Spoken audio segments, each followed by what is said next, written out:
Asalaamu calaykum. Dad badanaa waxay iga codsadeen inaan sameeyo video ku saabsan LT Spice sida loo isticmaalo. Inta waxaad ka arkaysaa LT Spice homepage-ka laga soo qaato. Shirkaddan Analog Devices la ayaa sameeyeen. Markaa meeshaan tagtid ayaa waxaa leedahay download for Windows haddaa haysatid Windows.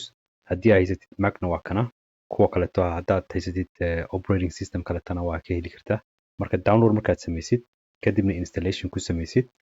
Sida installationka lagu sameynayo haddii aad caws uga bahnaatid kaas ii soo qor. Laakiinse aniga hadda waxaan fiirinayaa sida softwareka loo isticmaalo. Marka kow waxaan sameynaynaa waxaan furaynaa LT Spice. Newski marigaan dhahaynaa meeshaan tegayaa control panel dhahayo.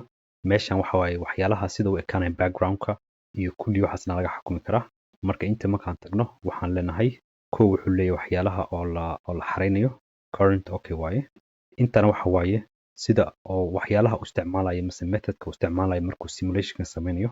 waxyaalo kala gedsan waad browin kartaa ama documentationka akhrin kartaa sida oo waxyaalahan waxay u taagan yihiin kiisa waxa koowaad aan sameynaya waxa waaye textaha waa iska weynaysanaya 38 waxaan kaleeto sameynaya waxa waaye intana waxaa ugu jeednaa inay ku qoran tahay color schematic halkaan imanaya waxaan leeyahay schematic-ga cadaankaas inuu ahaado waaye maxaa kaleeto kanna madow waaye waxaa laga yaabaa kuwan hadda aad arkaysin iyo kuwa hore aan u samaystay oo sidaas darteeda markin oo aan waxba loo jeedin laakiin midka muhiimka waxa waaye anigu waxaan jeclahay grid inaan haysto macnaheedu waxa dhibcahan yariska daad fiirsid meesha dhibco leeyihiin dhibcahaas baan rabaa markaas way fududaanaysaa inaan composition isku aadiyo marka dhigayo okay hadda marka waa sameeyintii low pass filter ayaan sameynaynaa marka saddex simulation maanta fiirinaynaa kan koowaad oo ah DC simulation kan labaad oo ah transient simulation iyo kan kaleeto ugu dambeeya ah AC simulation marka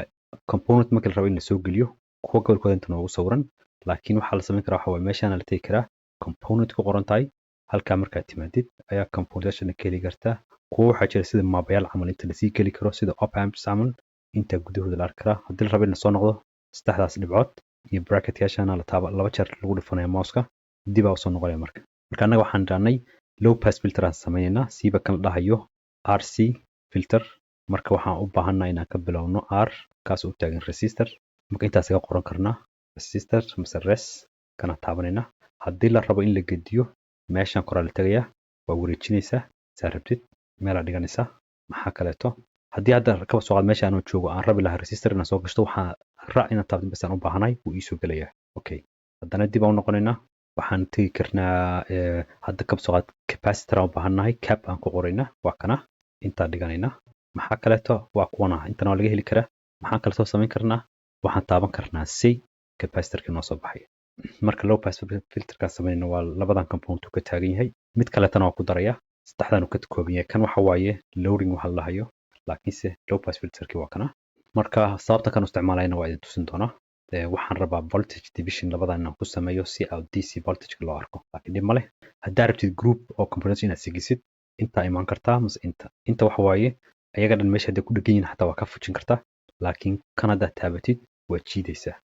softwareka wuxuu ku fiican waxa waaye hadda kaba soo inta inaan taabano kabacdi mid kale taabano ma u baahanin fiilada waad marsiinaynaa meesha dhan asagaa wuxuu sameynaya ka goynaya sidaad inta ka aragtiin marka haddaad rabtid inaad joojisid fiilada sawirkeeda waxaad samaynaysaa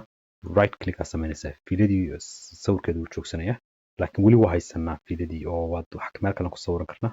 fiili markaad doortid waa kanaa fiiladii inta imaanayna waa ku dhufanaynaa left click waa marsiinaynaa meeshaan rabno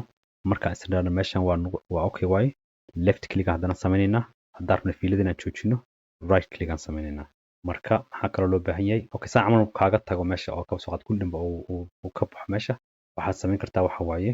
laba mid aad sameyn kartaa waxaad sameynaysaa waxa waaye adoo left click haysid ayaad jiidi kartaa meeshii baa imaanaysaa mid kaleetana waa sameyn kartaa haddaad tagtay meesha view la dhahayo kaba soo qaad hadda waxaan tagnay meel oo aad uga fog meel aad taama ogsoonin waxaad tegaysaa view markaad tagtida waxaad leedahay zoom to fit macnaheedu waxa waxyaalaha meesha ii yaaliin isoo tusi meeshaad rabtaa kusoo noqone haddaad rabtid zoom out inaad samaysid mouse-ka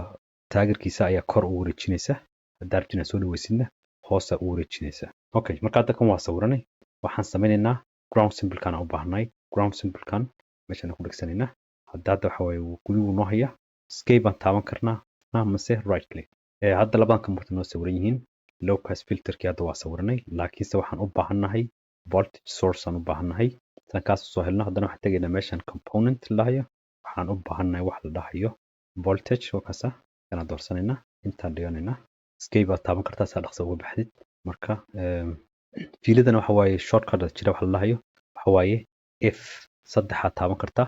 f saddex markaa taabatid fiiladii aad doorsata marka halkaan ku dhegsanayna marka inta haddana ground ku dhegsanayna marka waa kaasa hadda waxaa ujeedna kombutaashii waxa rabna waa soo dhiganay laakiinse waxaan u baahannahay kulli wax qiimahooda inaan ku qorno horta resistorkan koowaad waxaan leenahay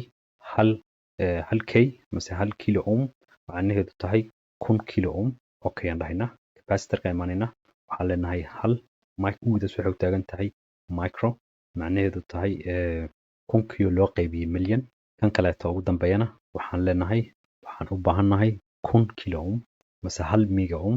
mega haddaad rabtid inaad qortid waxaad qori kartaa san mise 1000 kilo aad qorisaa isku meeshii waaye haddaad darto waa weynin kartaa haddaad rabto waa yarayn kartaa kaasoo san darto inaad ka dhigtid isku meeshii waaye okay marka component markaad doorsanaysid laba waxaad samayn kartaa haddaad rabtid qiimaha kaliya inaad bedeshid mase magaca bedeshid meeshaasaad tegaysaa waa taabanaya wixii waa bedeli kartaa mase component laftirkeeda waxaa ku dhufanaysaa right click markaa ku dhufatid waxaad doorsan kartaa marka qiimaha marka wax kasta markaa rabtid inaad bedeshid asagaa tegaysaa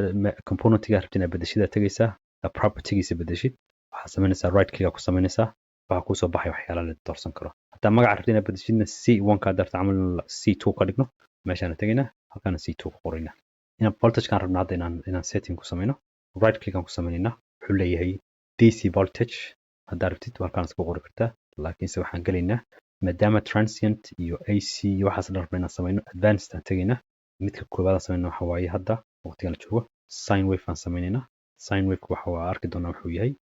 DC offset sine wave meeshu ka bilaabanayo haddaad ibr ka bilowdo ibra qoraysa laakiinse waxaan hadda leenahay waxaan ka bilaabaynaa 10 volt ka bilaabaynaa amplitude-ka mise signalka weyninkiisa meeqaarta inuu noqdo waxaan leenahay 1 volt rabna inuu noqdo maxaa kaleeto frequency-ga mise Soomaaliya waxaa lagu dhahaa maleynayaa mowjada mise signalka jeer soo noqonaya second-kii waxaan leenahay 10 kilo aan u baahanahay inta waxaa qoragtaa delay haddaad tacmal waqti inaad sugtid intaa simulation dartina bilowdid ibra marka bilowdid signal kor ka bilaabana laakiin darta cabaar inaad sugtid intaa ku qoraysa phase shift iyo waxaad rabtid inaad samaysid intaa ku qoraysa maxaa kale inta jeer signal soo noqonayna waa qori kartaa laakiinse signalka waxaan rabnaa anaga inta simulation dhan iska soo noqdo kaligiis marka number kuma qorayno hadda hal ku qorno hal jeer bas noo sawiraya marka waxaan leenahay okay kan waa samaysanay marka mid kaleeto fiican markii simulation la sameynayo oo ku fududeynaysa waxyaalaha waxa waaye meelaha magacyayna oo kala yeelatid hadda inta waxaan leenahay waa input-ka meesha wax soo galayaan meeshaan waxaan leenahay waa output see magaca u sameynayna halkaas ayaa waxaa ku dhagan waxa la hayo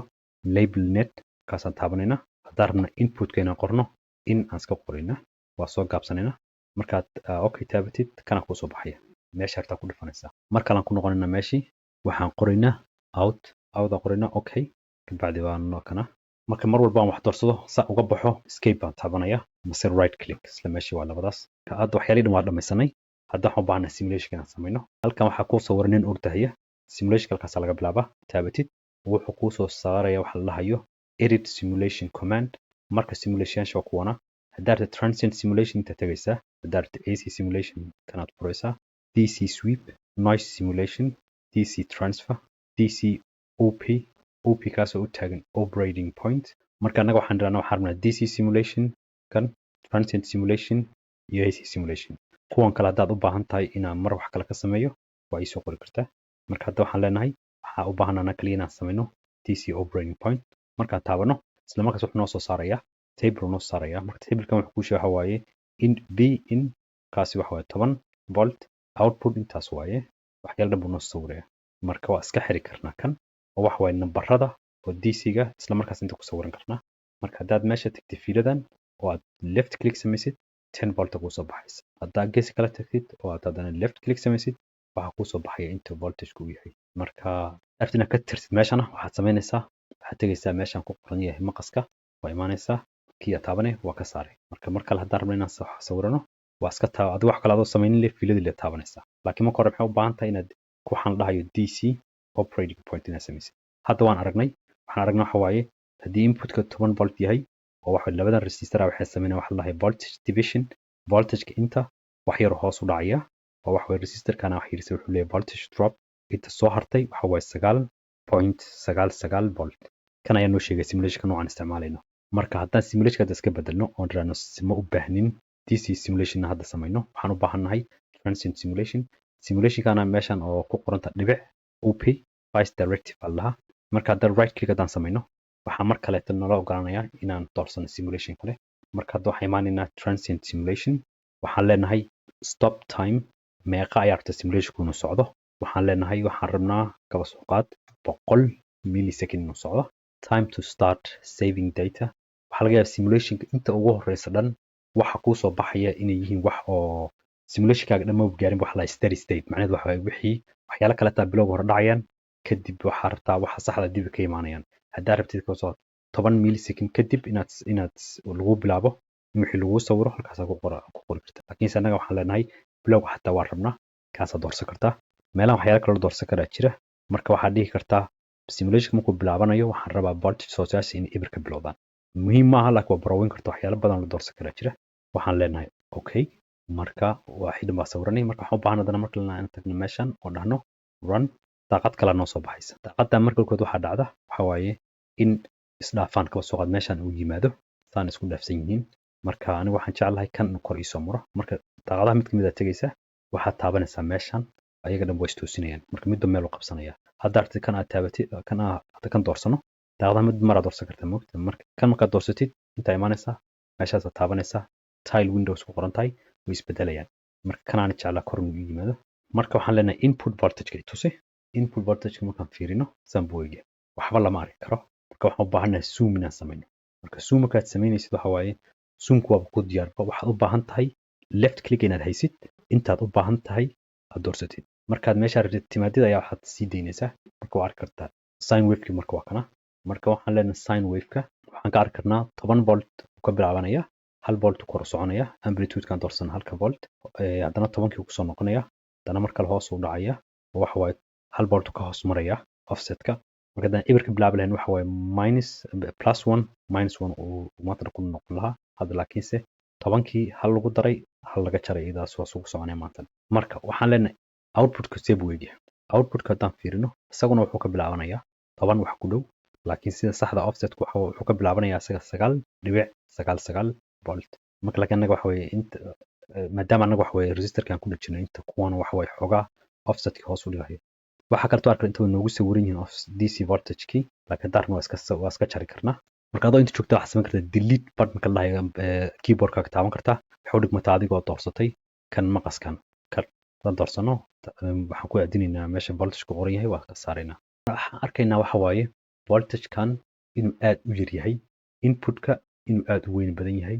laakiinse kan la dhahayo output voltage-ku aad inuu yar yahay sababtaasna waxa weeye hadda sida loo jeedo haddii aadan fahamsanayn waxaan soo shaqeynaya low pass filterka inaad isdhehaysid see ku dhacday laakiinse markaan tagno AC simulationka arki karnaa sababtay u dhacday taas waxaad samayn kartaa waxa waaye meeshaad joogtid oo rabtid inaad label samaysid waxaad imaanaysaa inputka darti inaad fiirisid weyninkiisa meeqa ayuu peak to peak meequu yahay laba siyaa samayn kartaa midka koowaad oo ah inaad intaa meeshaan tagtid korka tabkaan tagtid left aad haysid sidii inaad zoom samaynaysid kabacdina meeshaan ugu hoose tagtid isla markaas waxaa arkaysaa bidixda hadda hal mar waxaan sameyn right click aan sameynaya si uusan zoom iigu samayn meeshaan haddaad fiirisid waxaa kuugu soo qormaya isbedelka korkan iyo kan geeskan labadaba mar kale aan ku celinaya kor ilaa hoos waxaa ku qoran dx waxa la hayo mase isbedelka x axaha inuu yahay 52 microsecond waxaa kaleeto ku qoran dy-ga mase isbedelka y axka inuu yahay ku dhowaad 2 volt maadaama waxaan si fiican ugu aadin markaas ku dhowaad 2 volt waa sidaan filinayna marka waxaan sameeyay right click aan sameeyay si aan meesha ina sii deysid ma hadda sii deysid waxa way zoom level ku sameynaya meesha sida hadda taan ku tusiyo inta imaanaysa hadda sii deysid left click waxa way zoom ku sameynaya marka waxaan sameynaa waxaan leenahay dib u noqo waxyar dib u noqo taas markuu ay tusiyada waxaan sameynaa meeshaan imaanaya waxaan leeyahay auto range waxa way kor la hoos i tus marka waa kaas saan ku sheegay midkii kale oo sameyn kartaa waxa waaye haddaan rabno inaan cabirno meeshaan inta ayaan imaanaynaa left click aan ku sameynaynaa marka waxaa noo soo baxaya waxaan dhahayo marker intaa dhigaynaa dana waa taabanaynaa mid kala soo baxaya isagan hoostaasaan dhigaynaa marka isla markaas waxa weeye hadda meel kale screen kale igu sawirmaya kanna wuu kuu soo baxaya marka kan markuu kuu soo baxo waxaa ku qoran cursaha koobaad inaan dhigno meeshan uu waqtigu intaas yahay voltage-kuna intaas yahay 12 volt ku dhowaad maxaa kaleeto cursaha labaad wuxuuna tusinayaa inuu yahay waqtigu 56 microsecond voltage-kana uu yahay 9 volt. marka intan wuxuu tusinayaa markahan koowaad ayuu wuxuu ka jarayaa markahan labaad mase sida kale markahan koowaad ayuu wuxuu ka jarayaa markahan labaad marka wuxuu leeyahay haddii la fiiriyo dhanka verticalka sidaan voltage-ku waxa waaye -2 laakiin hadda labadooda is dhaafino dhib malahan waa isla sidii inuu noo sameeyo waaye soo haddaan kan koowaad qaato kowa kugu sawiro base kan saxda marka haysatid haddaan qorno way positive u noqonayaa numberkii all minuska ahaa marka waxaa ku qoran inta ilaa inta waxa waaye 2 volt ku dhawaad maxaa kaleeto halkaas ilaa intana waxaa ku qoran inuu yahay waqti ahaan intaas laakiinse frequency marka fiiriyo uu yahay 20 kilohertz anaga waxaan doorsanay 10 kilohertz 20 sababtu noqdo maxaa waaye sababta waxa waaye waxaan doorsanay halkan laga bilaabo ilaa halkaas ayaa waxay tahay 10 kilohertz hadda half doorsatid macnaheedu hadda waqtiga yaraysid frequency waa la jibaaraya marka darteed 20 kilohertz noqota marka sida wax lagu doorsanaa waa kaasa okay horaan uga soconaynaa marka hadda waxaan doorsanay transient simulation si xoogayna fiirinayna marka hadda waxaan rabnaa inaan kan yariiska oo meeshan yaala zoom ku samayno sample yahay waxa ku qoran halkan laga bilaabo ilaa halkaas inuu noqonayo 28 millivolt okay sababta u noqota balan fiirino sababta u noqotay waxa waaye haddii inta ka soo qaadano aan niraano 2 volt peak to peak waa signalkan oo kan inputka outputkana wuxuu ahaa okay tan kan outputka ku qorno adii ka soo qaad 30 millivolt e minus waxa laga wadaa millivolt kaas haddaan u qaybino 2 volt oo inputka inuu yahay 15 milli gainka mas attenuationka ayuu noo sheegayaa kan marka bal numberkan ina xasuusano waaye 15 ku dhawaad 15 milli haysano okay marka hadda kan bal ha fiirino si waxaan soo bixin simulation ku noqonayna hadana right click aan sameynayna hadda transient waa ka nimanay waxaan u baahanahay inaan tagno AC simulation markaan sameyno waxyaalahan buuxino waaye kan koowaad oo ah maxaa ka qoran type of sweep marka frequency-ga markuu soconayo dhanka oo x axis-ahan waxa waaye nambarada marba soo boodaya kuwaasna doorsano waaye waxaa jira octave iyo decade macnaheedu 10 kana waxaa xumana laba jibaar inuu yahay marka kana doorsanaynaa decade 10 uu boodayo wuxuu leeyahay number of points per decade meeqa number baa rabtaa 10kii waxaan leenahay 100 baa iska doorsanaynaa waxaa ku qoran waxyaalaha hore ugu qornaan inta fiirina waxa waaye wixii simulationka hore taan u sameeyna waaye kuwaas ka tirayna marka wuxuu ku leeyahay frequency gaartina ka bilowday maxaa waaye waxaan leenahay waxaad ka bilowdaa 1 milli waxaan leenahay waxaad rabnaa inaad joojisid frequency-ga markii la qoro soo aad 100 meg kaasoo u taagan 100 mega okay aan taabanayna marka kan waxa waaye frequency-gii waxa waaye simulation-kii si aan AC simulation u samayno laakiin voltage source-kan ina bedelno waaye right click aan ku samaynayna inta imaanayna waxyaalahan ku qoran inaan doorsanay inta imaanayna AC amplitude marka AC-gan ayaa waxaan leenahay hal ku qoranayna meeshan kana waxa weeye waxaan iska dhahaynaa none aan dhahaynaa waxa kan ma u baahnayn leen AC simulation bas aan u baahanahay inuu noo sameeyo hal halkaas noogu qoro okay aan taabanay marka waxa ku qoran meesha aad soo aragtiin AC hal marka waxa weeye signalka oo AC-ga waxa hal volt waaye marka inta imaanayna hadana waxaan leenahay run simulation markaan sawirno laba waxaad arkaysaa kan horta bal waxa weeye labadaba tirayna right click aan ku samaynayna waxaan leenahay delete this trace hadda ka bilowno input voltage-ka waxa ku qoran 0 dB inuu yahay 0 dB macnaheedu waxa waaye 1 volt inuu yahay see kaas marka waxa loo xisaabinayaa dB to voltage loogu xisaabinayaa sida loogu xisaabinayo waxa waaye haddii aad haysatid dB sidaad ugu xisaabinayso voltage waxa waaye waxa la 10 loo qaaday parenthesis marka sameeyo soo baxaya loo qaaday kaas eber loo qaybiyay 10 markaan parenthesis-ka xirno waxa halkaas soo baxaya marka halkan volt-ka aan isticmaalno waa kana taas loo xisaabinaya haddaad rabtid inaad ka tagtid dB haddaad rabtid inaad ka tagtid volt to dB na waxa sameynaysa waxa leedahay 20 lagu dhiftay log kan waxa weeye calculator-kan uu ka gedisan kuwa kaleeto laakiin waxa waaye log 10ka sadahina hal wakaasa ibra soo baxay marka formularka waa in kugu soo qoraya sida loo xisaabiyo okay marka hadda waa kana waa xisaabsanay laakiin se waxaan ogaaday waxaan aragnay voltage-ka inta ilaa inta hoos u dhacayo okay bal sidoo dhacay aan fiirino kana iska tirayna waxa input ma rabna inaan aragno sababtoo waa ogsoonay input-ka naga doorsan wuxuu yahay output-kan fiirinayna okay output-ka waxaad arkaysaa 0 dB inuu ka bilaabanayo oo saas waxa weeye markuu meelahan yimaado inuu bilaabayo inuu hoos u dhaco dayeta marka waxa weeye markii aan joognay waxaan arkaynay inaan haysanay waxa la dhahayo output voltage-keena uu ahaa wax ku dhow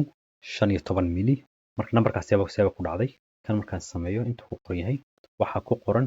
10 kilohertz inuu siinayo magnitude ah minus 35 dB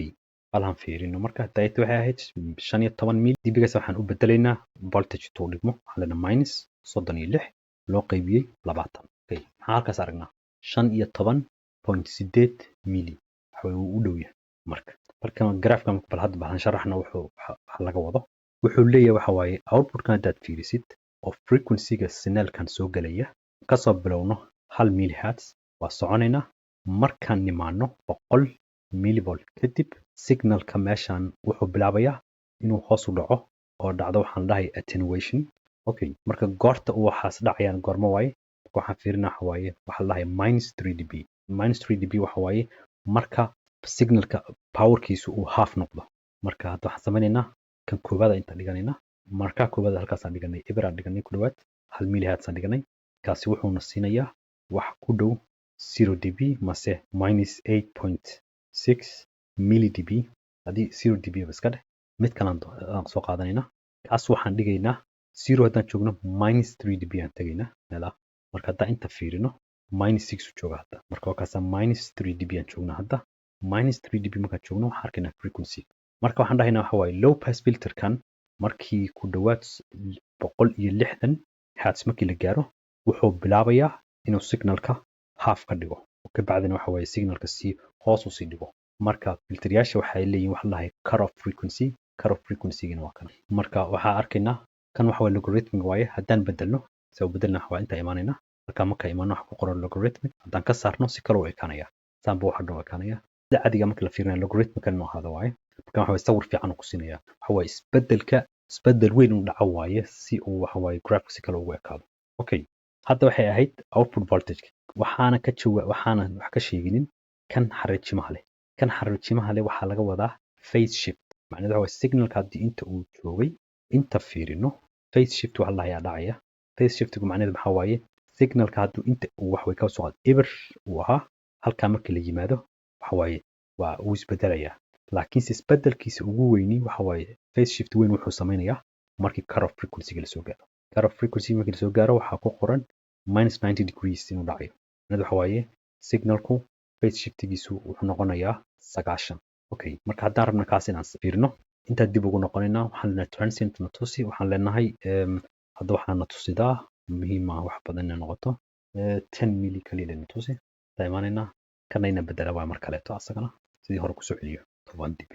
10 volt 10 kilo oo 10 kilo markii la gaaro 90 kilo ku dhawaada waa marka la simulation-ka run dhahayna sample input-ka weegyahay output-kan fiirinayna input-ka waa kana output-kan fiirinayna output waa yar yahay marka wax yariisa suuq ku samaysanayna software-kan wuxuu ku fiican yahay waxa waaye kana inta number ku dhufsan kartaa signalka weynaysan kartaa haddaan labadan signal rabnaa isla ekaysiino waxaan leenahay signalkan peak to peak-giisa intuu leegyahay ayaa waxaan u qaybinaa kaleeto signalka marka waxaan leenahay peak to peak-giisa waxa waaye kan oo output-ka so labadii volt aan u qaybino 28 e minus 3 waxa waaye 71 jeer 71 haddaan ku dhufano inta okay 71 kadibna waxaan ka jaraynaa 600 iyo 700 so labada signal waxaan sameynaa hadda aan isku barbar dhigaynaa hadda waxaan arkaynaa waxaan sameynaa waxa waaye labada signal number iyo waxaan ka jaray kan waxa waaye inta jeer uu signalka input-ka ay ka weyn yahay output-ka aan ku dhiftay kadib waxaan ka jartay 700 maadaama offset-kuna asaguna waxa waaye korayo marka labada signal arki kartaa marka waxaan rabaa in tusiyo waxaan dhahayo phase shift-ga marka inta kaba soo qaad signalkan haddii uu yahay markuu ku soo bilaabanaya intuu ka soo bilaabanaya mase intaba ka soo intuu ka soo bilaabanaya waxaan leenahay haddii phase-ka laga hadlayo waxa waaye halka markii la joogo waxa waaye